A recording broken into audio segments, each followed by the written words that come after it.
First contact in the void. The crystalline ships of the Nix-Terry fleet drifted through the stellar void, their once pristine surfaces now dulled by the cosmic radiation of a 6-month exodus. Inside the lead vessel, Ambassador Corell pressed a four-fingered hand against the observation dome, watching the distant stars with eyes adapted for the perpetual twilight of their lost homeworld. "Status report," she called out, her translator converting the melodic clicks of her native tongue into standard galactic common. "Life support holding at 30% capacity," responded First Engineer Zix from his station. "The modifications to the crystalline matrix are working, but we're losing efficiency faster than projected." He didn't need to elaborate on what that meant. With 15,000 refugees spread across their remaining 7 ships, every percentage point of degradation brought them closer to disaster. Corell's bioluminescent markings pulsed with barely contained anxiety. Their people had survived the death throes of their sun, evacuating just enough of their population to ensure the species' survival. But they hadn't anticipated the Dominion's response to their unauthorized passage through claimed space. Multiple quantum signatures detected. The sensor operator's voice cracked with fear. "Dominion warships, Ambassador." 3 heavy cruisers emerging from fold space. The massive vessels materialized like predatory shadows against the starfield, their obsidian hulls absorbing rather than reflecting light. The Dominion's reputation for enforcing their territorial claims was legendary and brutal. They considered unauthorized passage through their space to be an act of war, regardless of the circumstances. "Open a channel," Corell ordered, straightening her posture. Perhaps there was still a chance for diplomacy. "This is Ambassador Corell of the Nix-Terry refugee fleet. We seek peaceful passage." "Attention unauthorized vessels," a coldly mechanical voice interrupted. "You have entered restricted Dominion space. Your biological signatures indicate Nix-Terry origin, a non-registered species. You will power down your ships and prepare for boarding and processing." Processing. Corell's markings flared white with horror. Everyone knew what that meant. The Dominion's idea of processing refugee species typically involved neural restructuring to create a compliant slave race. "Please," she tried again. "Our star system has collapsed. We have children aboard. Your compliance is not requested. It is required." The Dominion ships began moving into attack formation. "You have 30 seconds to power down, or face immediate termination." Corell's secondary hearts hammered in her chest. They couldn't run. Their engines were too depleted. They couldn't fight. Their ships were designed for deep space survival, not combat. She opened her mouth to give the order to surrender, knowing it would doom her people to a fate worse than death, when a new voice cut through the comm channel. "This is Captain Sarah Chen of the Earth exploration vessel Shadow Seeker." The voice was calm, almost casual, but carried an unmistakable edge of steel. "I couldn't help but overhear your conversation.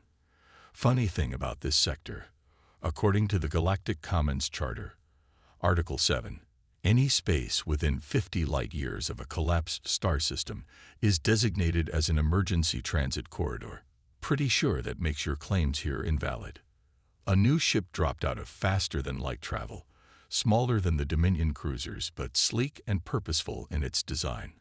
Corell had never seen its configuration before, but the marking on its hull was clear enough.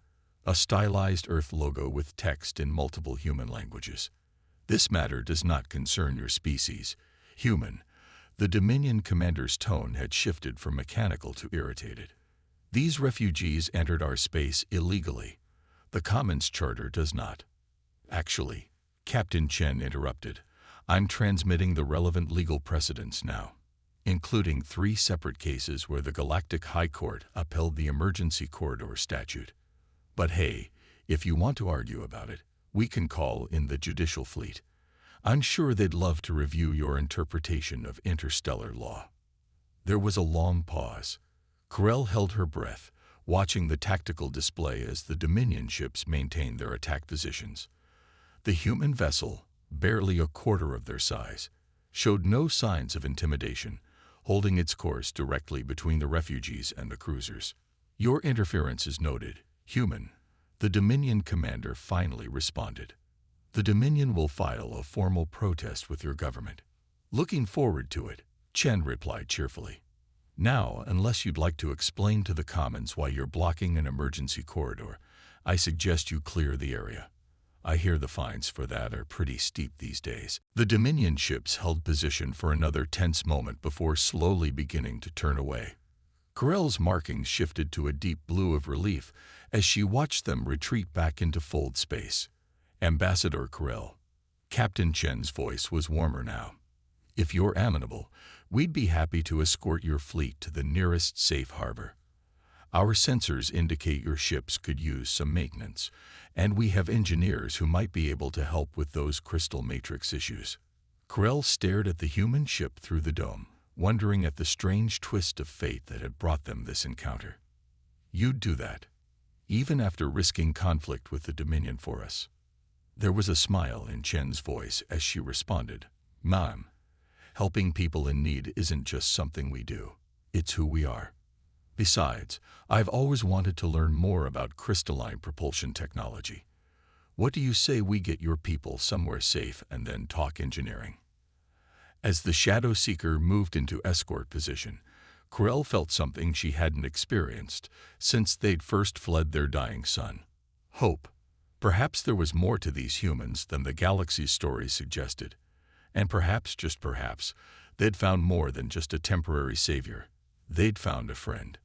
But in the depths of space, where the Dominion ships had vanished, a signal was already racing through fold space towards the Empire's central command. The humans had interfered once again, and this time, there would be consequences. The game of interstellar politics was about to become far more complicated than a simple refugee crisis. The price of compassion. Captain Sarah Chen stood at the tactical display aboard the Shadow Seeker, watching the crystalline forms of the Nixteri ships pulse with diminishing light. The readings weren't good. What had started as a simple escort mission was rapidly becoming a race against time. Engineering report, she called out, keeping her voice steady despite the tension coiling in her stomach. Chief Engineer Marcus Rodriguez's hologram materialized beside her, his dark eyes tight with concern. It's worse than we thought, Captain. The crystal matrices aren't just degrading, they're approaching critical instability. These ships weren't designed for prolonged spaceflight. The radiation exposure has created microfractures throughout their structural lattice. How long? At current degradation rates, Marcus shook his head. 72 hours, maybe less, before total systemic failure. When these ships go, they'll go all at once. Chen closed her eyes for a moment, calculating. The nearest safe harbor was 5 days away at their current speed. The Nixteri ships couldn't go any faster without accelerating their own destruction. Options. We could try to stabilize the matrices with our own shield harmonics, Marcus suggested. But we'd need to modify our entire shield array. It would leave us defenseless for at least 12 hours. In Dominion space, Chen's mouth twisted into a grim smile. Where we've already made ourselves remarkably unpopular. There's something else. Marcus hesitated. The modifications would require direct contact with their hull structure. We'd have to dock with each ship individually, which is explicitly forbidden by the Non-Interference Treaty, Chen finished. The treaty that kept an uneasy peace between Earth and the Dominion was clear. No direct technological assistance to non-registered species. They'd already bent those rules by intervening at all. This would shatter them completely. The bridge doors hissed open, and Commander David Park, her first officer, strode in. His usually immaculate uniform showed signs of strain. None of the crew had rested properly since taking on this mission. Message from Earth Command, he reported quietly. They're displeased with our initial intervention. The Dominion has filed formal protests. We're ordered to disengage and proceed to the nearest Earth outpost for debriefing.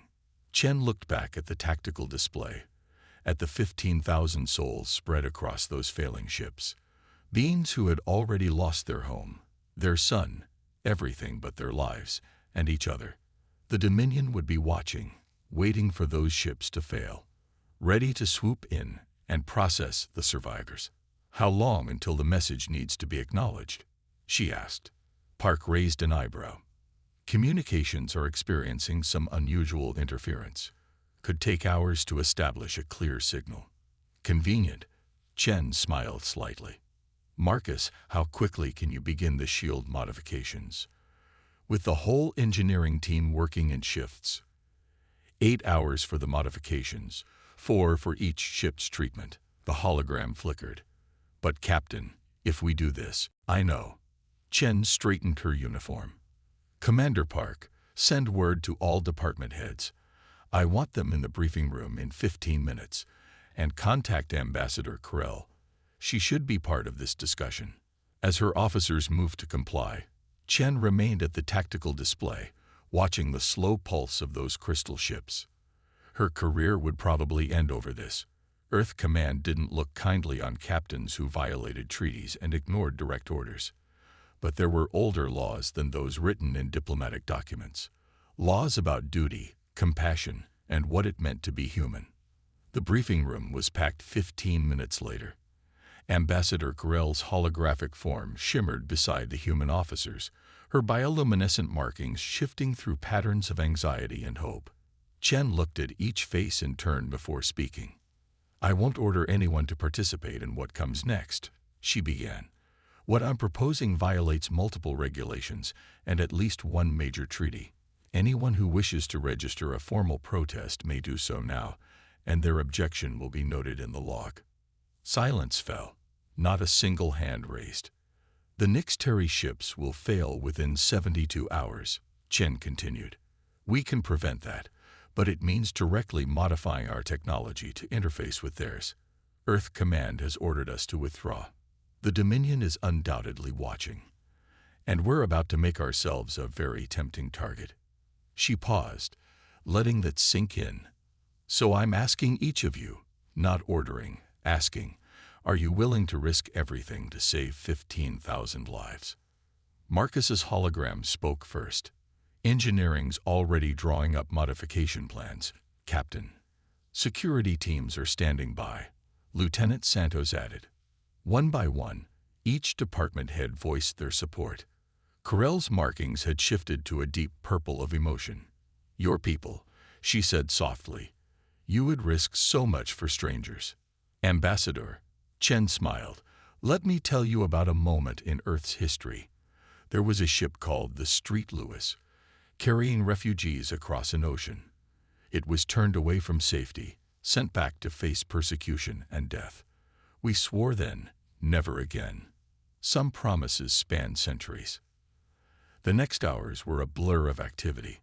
The Shadow Seeker's shields were dismantled and rebuilt, incorporating crystalline resonance technology that Earth scientists would have killed to study. Each Nixteri ship was treated in turn, their failing matrices stabilized by human ingenuity and determination.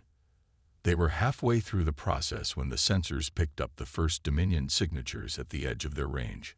Heavy cruisers, moving with purpose. Multiple ships dropping out of fold space, the sensor operator reported. "Much larger force than before, Captain. They're on an intercept course." Chen watched the tactical display, noting the number of hostile ships with growing concern. The Shadow Seeker was running on minimal power, its shields transformed into a lifeline for the Nixteri. They were utterly vulnerable, and the Dominion knew it. But as she prepared to face the consequences of their choice, a new signature appeared on the display. Then another, and another. "Captain," Park's voice held a note of wonder, "we're picking up Earth signatures. Multiple vessels dropping out of FTL. It's the 7th Fleet." A new voice crackled over the comm system, familiar and welcome. "Shadow Seeker, this is Admiral Helena Martins of the EFSAT Intrepid. Heard you could use some company. Hope you don't mind if we crash the party." Chen laughed, relief mixing with pride. They weren't alone after all. Earth had made its choice, not just one captain and crew, but an entire fleet. The message to the Dominion was clear. Humanity stood with the Nixteri. The price of compassion might be high, but some things were worth any cost. Echoes of Earth. The bridge of the EFS Intrepid hummed with controlled tension as Admiral Helena Martinez watched the Dominion fleet approach. 27 warships against her 17, but she'd faced worse odds. Behind her fleet, the Shadow Seeker continued its desperate work, racing to stabilize the remaining Nixteri vessels. "They're hailing us," her communications officer reported. "Put them through." Martinez squared her shoulders, steel gray hair gleaming under the bridge lights.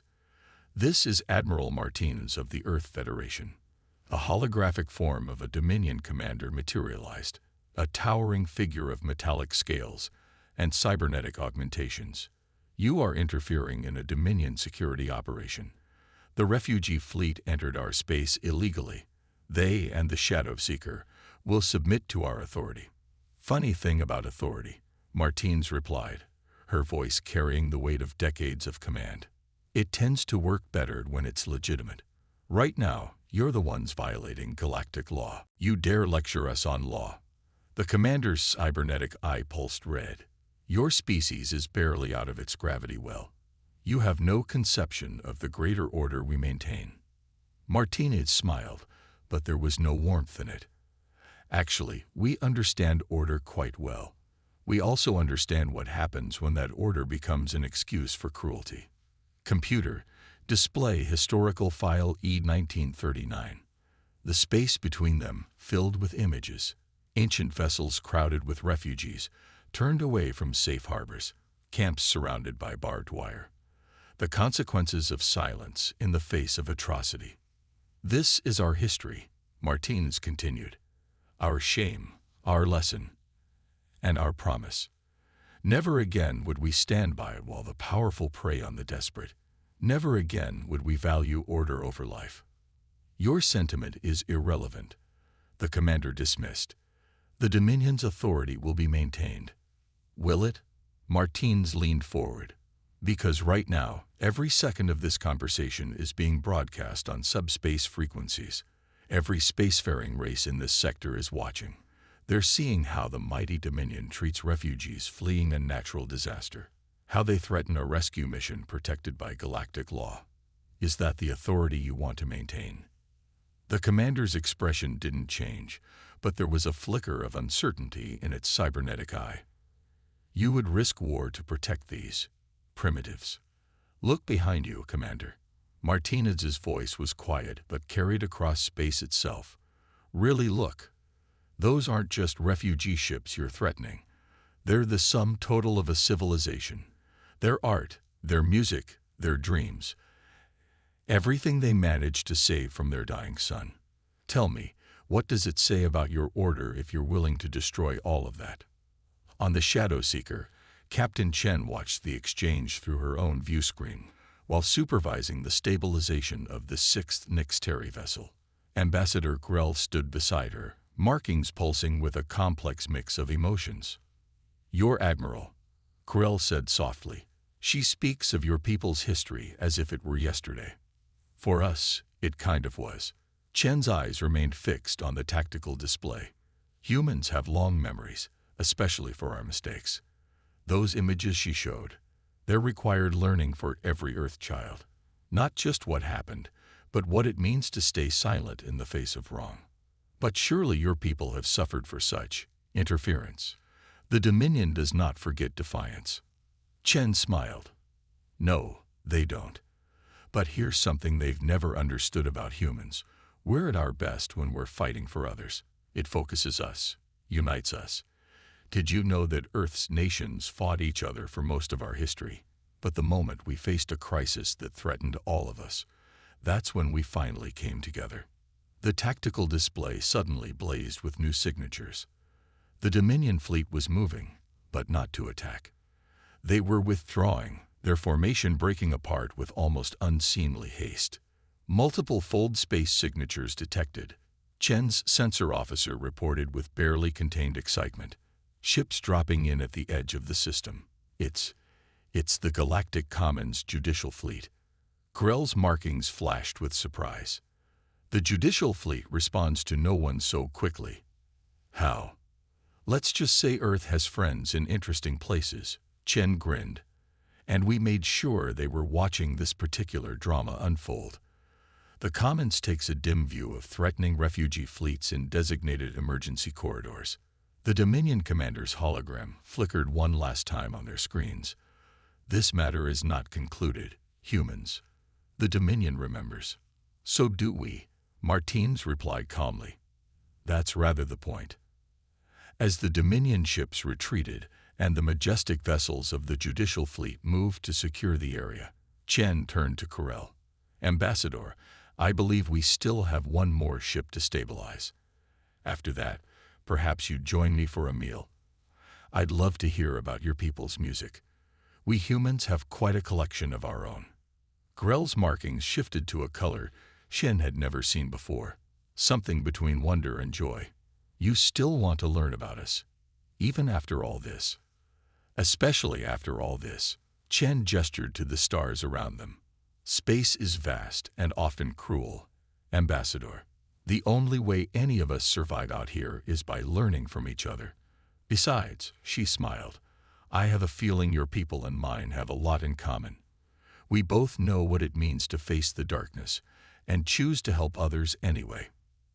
As the Shadow Seeker's crew prepared for their final stabilization procedure, news of the confrontation was already spreading across the galaxy.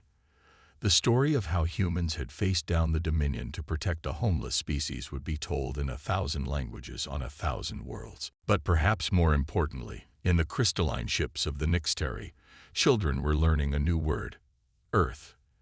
And with it, they were learning that sometimes, in the darkest of moments, help could come from the most unexpected places, that some species, young though they might be, carried ancient wisdom in their hearts. The knowledge that compassion was not weakness, and that standing together was stronger than standing alone. The art of defiance. The judicial fleet's arrival should have ended the crisis. Instead, it was only the beginning. As the massive ships of galactic law enforcement established a protective perimeter around the refugee fleet, the Shadow Seeker's sensors detected a disturbance that would change everything. Captain, Lieutenant Santos called from her station. We're picking up unusual readings from the nearby star system. The radiation patterns, they're identical to the ones that preceded the collapse of the Nixteri home star. Captain Chen felt her blood run cold. Confirm that reading. Confirmed. Santos' voice was grim. The Dominion ships that withdrew, they didn't leave the sector. They've been busy. They've initiated some kind of artificial stellar destabilization. Ambassador Corel's markings paled to an almost translucent white. No, they wouldn't. Even the Dominion wouldn't. They would. Admiral Martinez's hologram flickered into existence on the bridge. Because now it's not about the refugees anymore. It's about making an example. If that star goes nova, the shockwave will destroy everything in this sector, including the evidence of their violations of galactic law. Chen studied the tactical display, mind racing. The judicial fleet, already responding to another crisis at the far edge of their jurisdiction. Martinez's expression was hard. Rather convenient timing, wouldn't you say? We're on our own. The bridge crew exchanged glances. They'd all seen the sensor readings. The artificial nova would destroy not just their ships, but hundreds of cubic light-years of space. Millions of lives on developing worlds that hadn't even achieved spaceflight yet would be erased. How long? Chen asked. The cascade reaction is accelerating, Santos reported. 48 hours at most before it reaches critical mass. Can we evacuate the sector? Not enough time. Martinez shook her head. Even if we could move the Nixteri fleet at full speed now that their ships are stabilized, there are too many populated systems in the blast radius. Chen stood, walking to the main viewport.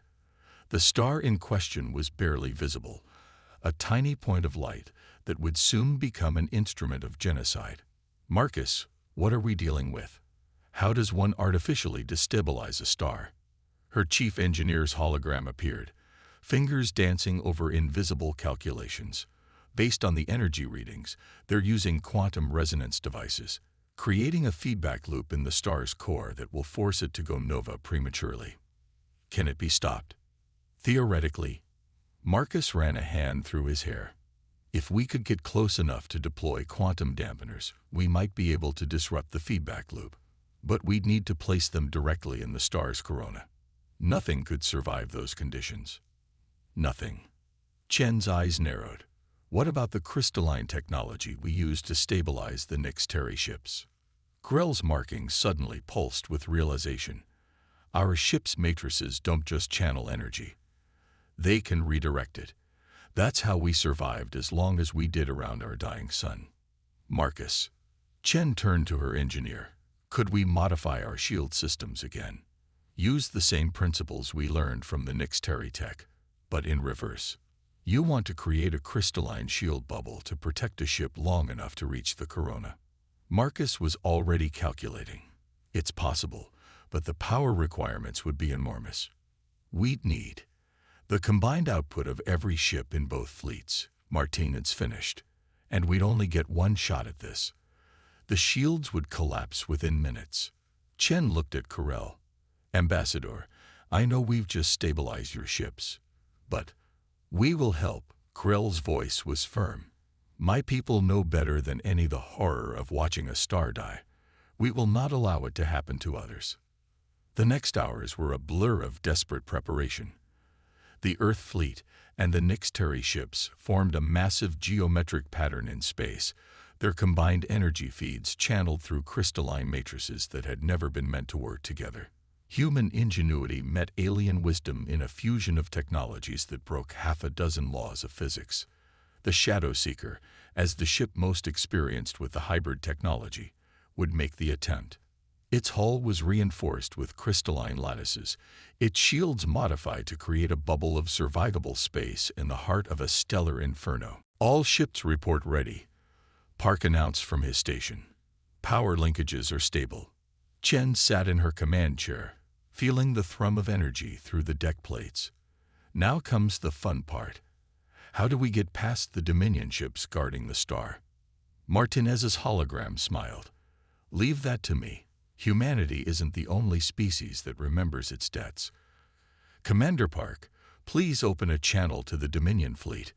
The hostile ships hung in orbit around the destabilizing star, a barrier of dark metal and malice. Their commander's image appeared once more, somehow managing to look both smug and threatening. Come to witness the consequences of defiance, it asked. Actually, Martinez's voice was almost casual. I thought you might be interested in meeting some old friends of ours. Space rippled, and suddenly the Dominion fleet was surrounded.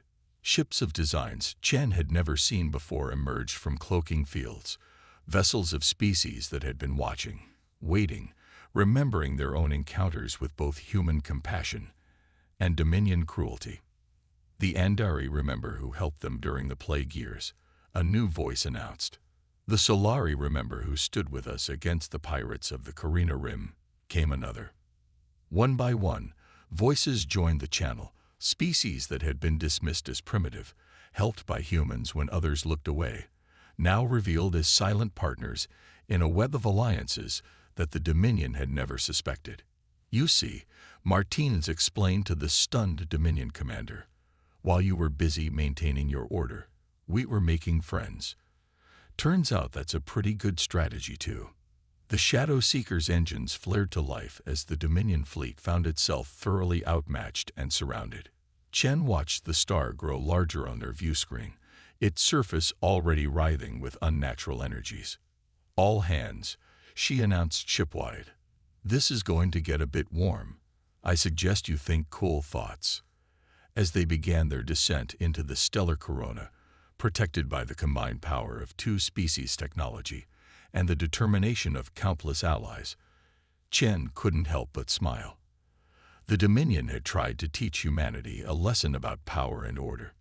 Instead, they were about to learn one about the strength of connections forged in compassion and the art of defying impossible odds. Legacy of stars. The surface of a star is no place for a starship. This simple truth echoed through Captain Chen's mind as the Shadow Seeker plunged deeper into the corona, protected only by the crystalline shield bubble that somehow held the fury of a sun at bay. Through the view screen, streamers of plasma twisted and writhed, distorted by the Dominion's quantum devices into patterns that defied natural law. Hull temperature approaching critical, Marcus reported from engineering, his voice steady despite the circumstances. Crystalline matrix is holding, but we're seeing microfractures forming in the outer layers. Time to target, Chen asked, gripping her armrests as another solar prominence rocked the ship. 3 minutes to optimal deployment range, Santos answered, assuming we survive that long. The bridge crew worked with practiced efficiency, but Chen could see the strain in their faces. They were riding a bubble of impossibility into the heart of a star, using hybrid technology that had never been tested under these conditions. One mistake, one miscalculation, and they would join the stellar plasma around them. Message from Admiral Martinez, Park announced. The Dominion fleet is fully contained. Our allies are holding position. Chen nodded, though her focus remained on the swirling hell outside. Ambassador Krell, how are your ships holding up? Krell's hologram flickered more than usual, distorted by the intense radiation. The power drain is significant, but we're maintaining the energy feed. Captain, there's something you should know. The readings we're getting from the star, they're not just similar to what destroyed our home system. They're identical. A cold realization settled in Chen's stomach. The Dominion didn't just create this weapon. They used it on your world first. You were never refugees from a natural disaster. We were an experiment. Corell's markings pulsed with ancient grief. They'd wanted to test their stellar destabilizer on an expendable species. We never understood why our sun died so suddenly, until now. The implications hit the bridge crew like a physical blow. The Dominion hadn't just attacked refugees. They'd orchestrated the entire crisis, destroyed a civilization, all to test a weapon of unprecedented scale. Energy spike, Santos called out. The quantum resonance is accelerating. We got minutes before total cascade failure. Chen straightened in her chair. Marcus, deploy the dampeners. All power to the crystalline shields. Let's show the Dominion what happens when you underestimate expendable species. The Shadow Seeker's hybrid systems hummed to life. Quantum dampeners, enhanced by crystalline technology and powered by the combined energy of two fleets, launched into the stellar matter around them. For a moment, nothing seemed to happen. Then the star screamed. Energy patterns that had been building for hours began to unravel. The quantum resonance that had been pushing the star toward nova collapsed in on itself. But the backlash was more than they calculated. Multiple shockwaves incoming, Santos shouted. The dampeners are working, but the energy has to go somewhere. Redirect all power to forward shields. Chen ordered. Krell, tell your ships to break the power linkage now. The blast caught them like a hammer of light. The Shadow Seeker tumbled through the star's corona, systems failing across all decks. Warning klaxons blared as the crystalline shields began to shatter. But they held. Somehow, through human determination and Nix-Terry engineering, they held. When they finally limped back to the fleet, the star behind them was settling into its natural rhythms once more. The weapon had been neutralized. But they gained something far more valuable than just a victory.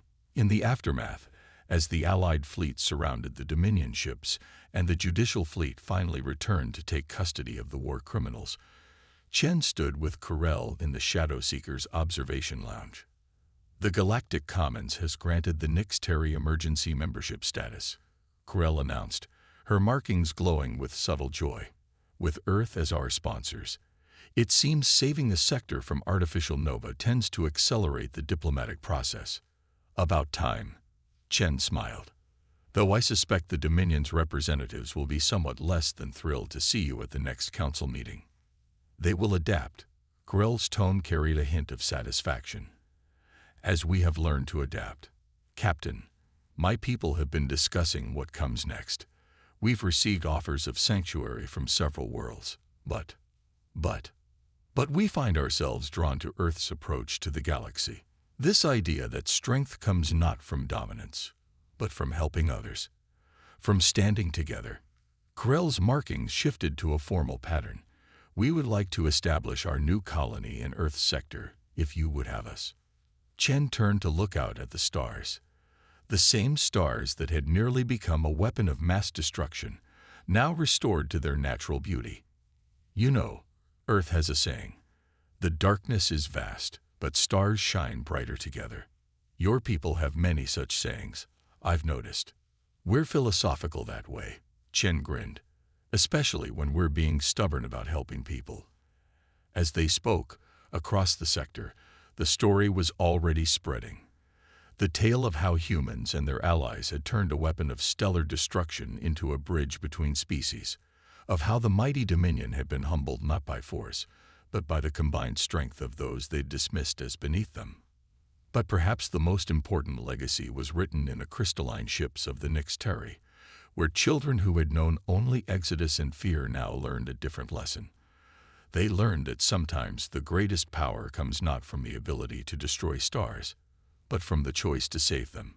That in the vast darkness between the stars, there would always be those who would stand against the night, not because it was easy or profitable, but because it was right. And in the decades to come, as more species join what would become known as the Stellar Concordat, they would remember how it began, with a single human ship choosing to help strangers in need, and in doing so, changing the very fabric of galactic society. For in the end, the Dominion had been right about one thing. Humanity was young among the stars. But they had failed to understand that youth brought not weakness, but hope. And hope, combined with determination and compassion, could reshape galaxies.